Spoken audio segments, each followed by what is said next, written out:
السلام عليكم ورحمة الله وبركاته. وعليكم السلام ورحمة الله وبركاته. إن الحمد لله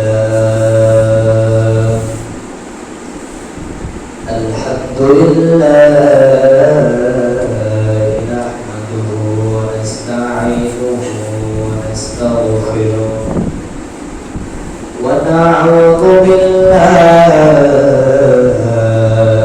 من شرور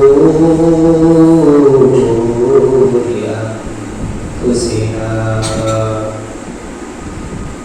من يهده الله فلا هادي له ومن يضلله فلا هادي له ونشهد أن سيدنا وسندنا وحبيبنا وطبيبنا وقلوبنا وأولانا ومولانا محمدا عبده ورسوله أرسله بالحق بشيرا ونذيرا وداعيا إلى الله بإذنه وسراجا وقمرا منيرا. أما بعد فقد قال الله تعالى في كلامه المجيد وفي فرقانه التوحيد. أعوذ بالله من الشيطان الرجيم. بسم الله الرحمن الرحيم.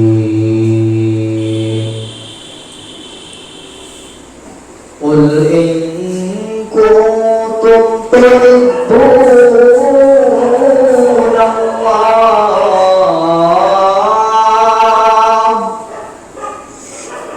فاتبعوني يحببكم الله ويغفر لكم ذنوبكم والله غفور رحيم. وقال رسول الله صلى الله عليه وسلم لا يؤمن أحدكم حتى أكون أحب إليه من والده وولده والناس أجمعين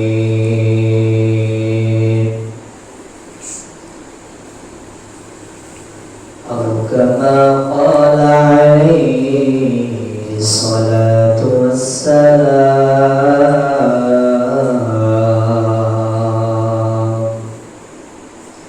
أوهنا بيوم رحمات لقد فاني وعلا مراد غريب كبر لان وعلا نبيهم رحمة আলহামদুলিল্লাহ সমস্ত প্রশংসা সেই রব্বুল আলামিনের দরবারে যে মালিক আপনাকে আমাকে পছন্দ করে ভালোবেসে এরকম একটি জান্নাতি মজলিসে আসার এবং বসার তৌফিক দান করলেন সেই মালিকের দরবারে শুকরিয়া আদায় করে আমরা সকলে বলি আলহামদুলিল্লাহ।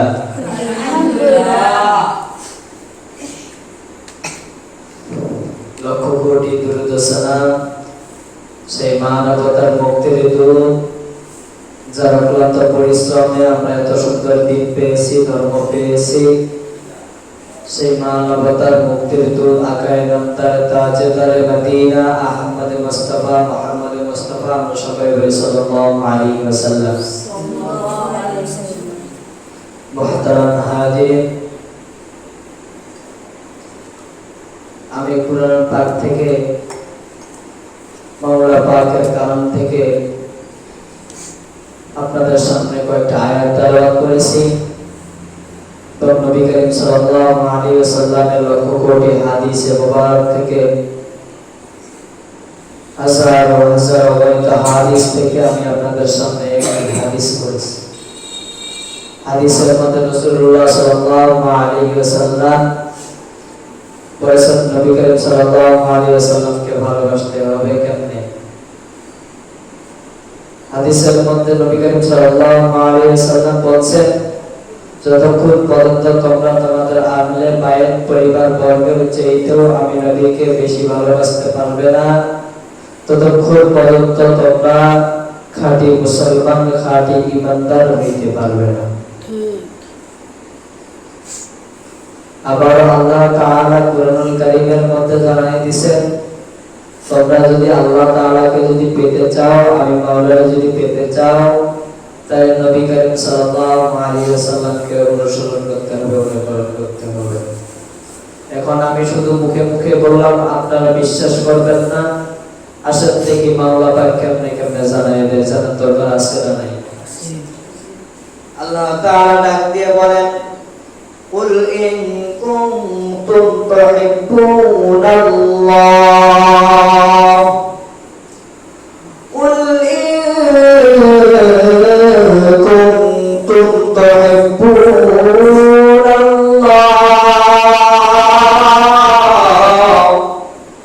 তোমরা যদি আমি আল্লাহ তাআলাকে যদি পেতে চাও, কাকে পেতে চাও? আল্লাহ। কথা বলতে হবে। আপনার যে কথা যদি না বলেন তাহলে আমি বুঝবো না আপনারা বুঝছেন কিনা আমার কথা। কথা কি বলতে হবে? আল্লাহ তাআলা ডাক দেবেন, কুল ইন কুনতুম তুহিব্বুনাল্লাহ, তোমরা যদি আমি মাওলানা যদি পেতে চাও তাহলে কি করতে হবে? ফাত্তাবিউনি ইউহিব্বুকুমুল্লাহ, তাহলে আমার নবীর অনুসরণ করতে হবে, অনুকরণ করতে হবে। এরপর আল্লাহ তাআলা আবার জানিয়ে দিয়েছেন, ফাত্তাবিউনি ইউহিব্বুকুমুল্লাহ, তোমরা তাহলে আমার নবীর অনুসরণ করতে হবে, অনুকরণ করতে হবে। আজকে আমি আপনি মুসলমান, মুসলমান ঘরে জন্ম আমার, আপনি আমি মুসলমান, মুসলমানের ঘরে জন্ম আপনি আমি মুসলমান। আপনি আমি নবীকে কতটা ভালোবাসতেছি, নবীকে কতটা অনুসরণ করতেছি, অনুকরণ করতেছি। আজকে আমি আপনি কেন নবীকে অনুসরণ করা বাদ দিয়ে দিয়েছি? কেন আপনি আমি কেন নেইমার বেসিককে আজকে আমরা অনুসরণ করতেছি? তাদেরকে অনুসরণ করে কেন আমরা আমাদের মাথার চুলগুলো কাটতেছি? কাকে অনুসরণ করে তুমি তোমার দাড়ির মধ্যে ফুল লাগাচ্ছ? কাকে অনুসরণ করে তুমি তোমার নবীর সুন্নাত দাড়ির মধ্যে তুমি ফুল লাগাচ্ছ? কাকে তুমি আজকে অনুসরণ করতেছো? এখন বলতে পারো যে হুজুর তাদের চেহারাগুলো হচ্ছে অনেক সুন্দর, তারা হচ্ছে অনেক সুন্দর, এই জন্য আমরা তাদেরকে মানি, এই জন্য আমরা তাদেরকে কি করি? অনুসরণ করি, এই জন্য তাদেরকে আমরা অনুকরণ করি। আসেন দেখি, আসেন আমার নবী কত সুন্দর ছিলেন। আমার নবীর দিকে তাকাইয়া মিম্বারের মধ্যে দাঁড়াইয়া মসজিদে নববীর মধ্যে মিম্বারের মধ্যে দাঁড়াইয়া হযরত হাসান ইবনে সাবিত ডাক নবী করিম সাল্লাল্লাহু আলাইহি ওয়াসাল্লামের দিকে আঙ্গুল ইশারা করে দিয়ে বলতেছেন, এটার মতো সুদর্শন ব্যক্তি আমি পৃথিবীর জমিনে কাউকে দেখি নাই। সুবহানাল্লাহ। এটার মতো সুদর্শন ব্যক্তি আমি পৃথিবীর মধ্যে কাউকে দেখি নাই। শুধু তাই নয়, শুধু এতটুকুই নয়, নবী করিম সাল্লাল্লাহু আলাইহি ওয়াসাল্লামের জন্মের পূর্বে তিনার দাদা ইন্তিকাল করেছেন, আমরা সকলেরই জানা। তিনার বাবা ইন্তিকাল করেছেন, আমাদের সকলেরই জানা। নবী করিম সাল্লাল্লাহু আলাইহি ওয়াসাল্লামের জন্মের 7 দিন পরে তিনার দাদা তিনার আম্মার কাছে এসে বলেন, আমিনা তুমি তোমার সন্তানের নাম কি রাখতে চাচ্ছ গো আমিনা? ও আমার বৌমা, তুমি তোমার সন্তানের নাম কি রাখতে চাচ্ছ? এরপরে আমিনা ডাক দিয়ে বলেন, বাবা, যেহেতু শ্বশুর ডাক দিয়ে বলতেছেন, বাবা আমি আমার সন্তানের নাম মুহাম্মদ রাখতে চাই গো বাবা। ও বাবা, আমি যখন রাত্রিবেলা যখন ঘুমাইতে যাই, কে যেন স্বপ্নের মধ্যে আমার আয়েশা কয়, তোমার গর্ভের মধ্যে যে সন্তানটি আছে তার নাম হবে মুহাম্মদ। আমি যখন খানা পিনা যখন করতে যাই, যখন খাইতে যখন বসি, কে যেন স্বপ্নের কে যেন আমার যেন আয়েশা জানি কয়, তোমার সন্তান তোমার গর্ভে যে সন্তানটি আছে তার নাম হবে মুহাম্মদ। আমার যখন আব্বা আমি যখন ঘুমাই, আমি যখন বাইরে যখন উঠানের মধ্যে যখন বসে থাকি, কে যেন বাতাসের মধ্যে আয়েশা কয়, তোমার গর্ভে যে সন্তানটি আছে তার নাম হবে মুহাম্মদ, তার নাম হবে মুহাম্মদ।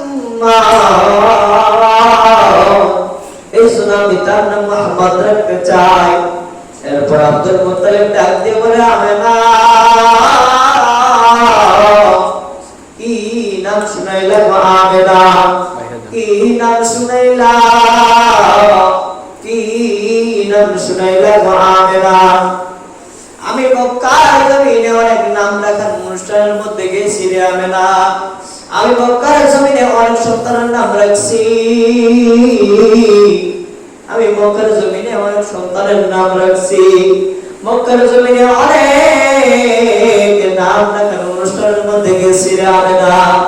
কিন্তু এরকম সুন্দর নাম, এরকম সুন্দর নাম আমি জীবন শুনি না। সুবহানাল্লাহ বলেন, আই বুঝে বলেন সুবহানাল্লাহ, সুবহানাল্লাহ। এরপর ডাক দিয়ে বলেন, আমিনা ডাক দিয়ে বলেন, আব্বা আপনি কি শুধু চেহারার, আপনি কি শুধু নামের দিকে দেখলেন গো আব্বা? আপনি একবার আপনি আমার সন্তানটির চেহারার দিকে দেখলেন না? এর আগেও দেখছে, কিন্তু আগের দেখা এখনকার দেখা অনেক ভিন্ন হয়ে গেছে। একবার নাতির মুখের দিকে তাকায়, একবার আকাশের চন্দ্রের দিকে তাকায়, একবার নাতির মুখের দিকে তাকায়, একবার শিশু নবী মুহাম্মদের মুখের দিকে তাকায়, আর একবার আকাশের চাঁদের দিকে তাকায়, আর বলে না এরকম সুন্দর সন্তান পৃথিবীর জমিনেও দেখি নাই। সুবহানাল্লাহ, সুবহানাল্লাহ। আরেকটু জোরে বলুন না সুবহানাল্লাহ। সুবহানাল্লাহ। তো কষ্ট হয়, সুবহানাল্লাহ। সরকার ফাইন করবে, জরিমানা করবে, সুবহানাল্লাহ। তা সুবহানাল্লাহ বললে ভয় কিসের? আরেকটু জোরে বলেন না সুবহানাল্লাহ, সুবহানাল্লাহ। তাহলে আমার নবী অনেক সুন্দর, আমার নবীকে রোল মডেল মানা যায় কি যায় না? এখন আপনি বলেন, হুজুর আজকে থেকে আমি রোল মডেল মানানো শুরু করলাম, আজকে থেকে আমি রোল মডেল মানলাম, তো আমার জন্য লাভ কি? আজকে থেকে আমি নবীকে অনুসরণ করা শুরু করলাম, তাহলে আমার জন্য লাভ কি? এরপর ডাক দিয়ে বলে, আল্লাহ তাআলা এরপরে জানায়া দেয়, ওয়া ইয়াগফিরু লাকুম যুনুবাকুম, তাহলে তোমাদের সামনের পিছনের সমস্ত গুনাহগুলো মাফ হবে। সুবহানাল্লাহ। একটু জোরে বলেন সুবহানাল্লাহ। জোরে বলা যাবে না? সুবহানাল্লাহ। তাহলে তোমাদের সামনের পিছনের সমস্ত গুনাহগুলো মাফ করে দেওয়া হবে। এরপর আল্লাহ তাআলা এই কথাটাকে মজবুত করার জন্য আর মজবুত করার জন্য আল্লাহ তাআলা যে কথা একবার বলছেন আল্লাহকে আর মজবুত করার জন্য লাগে না। আল্লাহ তাআলা এরপর আবার জানায় দেয় ওয়াল্লাহু গফুরুর রাহিম। আল্লাহ তাআলা জানায় দেয় নিশ্চয় আমি আল্লাহ তাআলা ক্ষমা করনেওয়ালা। আল্লাহ তাআলা কেমন ক্ষমা করনেওয়ালা আসেন একটু জেনে নে, আসেন একটু শুধু জেনে নে। ছোট্ট একটা ওয়াকিয়া। মক্কার অলিগলিতে একজন পাগলের বেশে একজন শুধু হাউ হাউ করে কান্না করে মাওলার রেখে মাওলা তুমি কি আমারে মাফ করবানি গো আল্লাহ, তুমি কি আমারে মাফ করবানি? এই কথাটা সাহাবাদের মধ্যে একজন সাহাবী শুনছে। ওই সাহাবী ডাক দিয়ে বলে ভাই তুমি কান্না কিসের জন্য করো, তুমি কেন কান্না করো? ওই ব্যক্তি ডাক দিয়ে বলে আমাকে নবীর দরবার নিয়ে চলো, আমাকে নবীর দরবার নিয়ে চলো, আমাকে নবীর দরবারে নিয়ে চলো। ওই ব্যক্তিকে নবীর দরবারে নিয়ে আসছে। নবীর কাছে এসে বলতেছে ইয়া রাসূলুল্লাহ, ও মায়ার নবী, আল্লাহ তাআলা কি আমার maaf করবেন গো ইয়া রাসূলুল্লাহ? নবী করিম সাল্লাল্লাহু আলাইহি সাল্লাম বলেন অবশ্যই maaf করবে। ওই ব্যক্তি বলে না না না, আমার গুনাহ অনেক বড় ইয়া রাসূলুল্লাহ, আল্লাহ তাআলা আমাকে maaf করবেন না। এরপর নবী করিম সাল্লাল্লাহু আলাইহি সাল্লাম ডাক দিয়ে বললেন ওই ব্যক্তিকে তোমার গুনাহ কি আল্লাহ তাআলার রহমতের চাইতেও বড়? ওই ব্যক্তি ডাক দিয়ে বলেন ইয়া রাসূলুল্লাহ,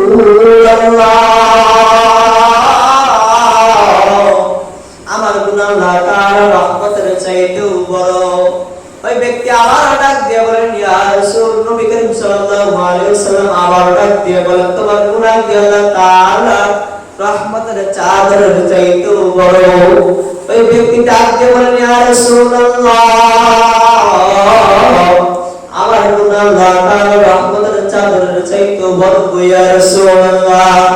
এরপর ওই ব্যক্তি নবী করিম সাল্লাল্লাহু আলাইহি ওয়াসাল্লাম ডাক দিয়ে বলেন তোমার গুনাহ কি আল্লাহ তাআলার আরশ কুরসির চাইতেও বড়? ওই ব্যক্তি ডাক দিয়ে বলেন ইয়া রাসূলুল্লাহ, আমার গুনাহ আল্লাহ তাআলার আরশ কুরসির চাইতেও বড় গো ইয়া রাসূলুল্লাহ। ওই ব্যক্তি নবী করিম সাল্লাল্লাহু আলাইহি ওয়াসাল্লাম ডাক দিয়ে বলেন তুমি কি এমন গুনাহ করছো যে আল্লাহ তাআলার রহমতের চাইতেও বড়? আল্লাহ তাআলার রহমত দয়া মায়া আরশ কুরসির চাইতেও তোমার গুনাহটা বড়। ওই ব্যক্তি ডাক দিয়ে বলেন ইয়া রাসূলুল্লাহ, আমি গো ইয়া রাসূলুল্লাহ মক্কার জমিনে কাপড় চুরি করি গো ইয়া রাসূলুল্লাহ। তো একদিন কাপড় চুরি করতে যাই, কাপড় নিয়ে যখন বের হয়ে আসি গো ইয়া রাসূলুল্লাহ, কাপড় নিয়ে বের হয়ে আসার সময় কে যেন পিছন থেকে আমার ডাক দিয়ে বলে তুমি যে কবরের থেকে তুমি কাপড় চুরি করলা তার দিকে কি তুমি একটু তাকাইছো? ইয়া রাসূলুল্লাহ, আমি ইয়া রাসূলুল্লাহ পিছনে ঘুরে দেখি গো, পিছন থেকে হাত তুলে দেখি গো ইয়া রাসূলুল্লাহ, পিছনে ঘুরে দেখি একটা সুন্দরী রমণী গো ইয়া রাসূলুল্লাহ কবরের মধ্যে শুইত। ইয়া রাসূলুল্লাহ, আমার অন্তরের মধ্যে শয়তান ধোঁকা দিতে শুরু করলো, আমার নফস আমাকে ধোঁকা দিতে শুরু করলো গো ইয়া রাসূলুল্লাহ। আমি তার সঙ্গে খারাপ কাজ করলাম গো ইয়া রাসূলুল্লাহ। ওগো মায়ের নবী, আমি যখন কবর থেকে যখন বের হয়ে আসি পিছন দিক দিক দেখে জানি আমার ডাক দিয়া কয়, পিছন দিক দিয়ে কিন্তু ব্যক্তি আমার ডাক দিয়া কয়, কে গো তুমি? তুমি আমার জীবনটাকে তো তুমি আমার নষ্ট করে ফেললা। দুনিয়াতে কেউ আমার শরীরের মধ্যে স্পষ্ট করে নাই, কেউ আমার কোনোদিন ছিল নাই, কোন বেগানা পুরুষ আমার কোনোদিন দেখেও নাই। কে গো তুমি? কে গো তুমি? আমার যে আজকে তুমি আমাকে দর্শন করলা, কে গো তুমি আমাকে নষ্ট করলা? ওই ব্যক্তি ডাক দিয়ে বলেন, ইয়া রাসূলুল্লাহ। এই কথা বলার পরে গো ইয়া রাসূলুল্লাহ, ওই ব্যক্তি ওই মহিলাটি ডাক দিয়ে বলতেছেন, আমি তোমার বিচার আল্লাহ তাআলার আদালতের মধ্যে দিব। কালকে আমাদের দিন, কালকে আমাদের দিন আল্লাহ তাআলার আদালতের মধ্যে আমি তোমার নামে নালিশ করব। ইয়া রাসূলুল্লাহ, এখন কি আল্লাহ তাআলা আমারে maaf করবেন গো ইয়া রাসূলুল্লাহ? নবী করিম সাল্লাল্লাহু আলাইহি ওয়াসাল্লাম ডাক দিয়ে বলেন, তুমি আমার সামনে থেকে চলে যাও। ওই ব্যক্তি চলে গেলেন, একটা পাহাড়ের মধ্যে চলে গেলেন। পাহাড়ের মধ্যে যাওয়ার পরে পাহাড়ের মধ্যে যখন গেলেন, আগে যদি কান্না করতে এক গুণে করতেন, আবার বাড়াই দিয়েছে 2 গুণ। কান্না করে আর মাওলানা ডাক দিয়ে বলে, ও মাওলা, তুমি কি আমারে maaf করে বলে গো আল্লাহ? আল্লাহ গো, তুমি কি আমারে maaf করে বলে? আল্লাহ তাআলা জিবরাইল আলাইহিস সালামকে পাঠাই দিয়ে বলেন, ও ভাই জিবরাইল, যাও যাও যাও, ও যাও যাও যাও, আমার নবীর দরবারে গিয়ে আমার নবীর ডাক দিয়ে বলো, আমি আল্লাহ তাআলা ওই ব্যক্তিকে ক্ষমা করে দিয়ে দিয়েছি। সুবহানাল্লাহ। আল্লাহ তাআলা যদি এত বড় গুনাহ করতে পারে, আল্লাহ তাআলা আপনার মতো আমাকে আমার মতো ছোট বান্দাদেরকেও গুনাহ maaf করতে পারে, ঠিক কিনা? আল্লাহ তাআলার দরবারে যাওয়ার মতো চাইতে হবে। আল্লাহ তাআলার মতো আল্লাহ তাআলার দরবারে যাওয়ার মতো তৌফিক দান করুন। আমরা সকলে বলি আমিন। কে কে আজকে থেকে নবী করিম সাল্লাল্লাহু আলাইহি ওয়াসাল্লামের সুন্নাতগুলো অমান্য করব না, সুন্নাতগুলো মানব, দুয়া করে আমরা পাওয়ারে দেখাই। আল্লাহ তুমি তোমার বান্দাদেরকে কবুল করিয়া নাও গো আল্লাহ। ও দয়ার আল্লাহ, তোমার বান্দারা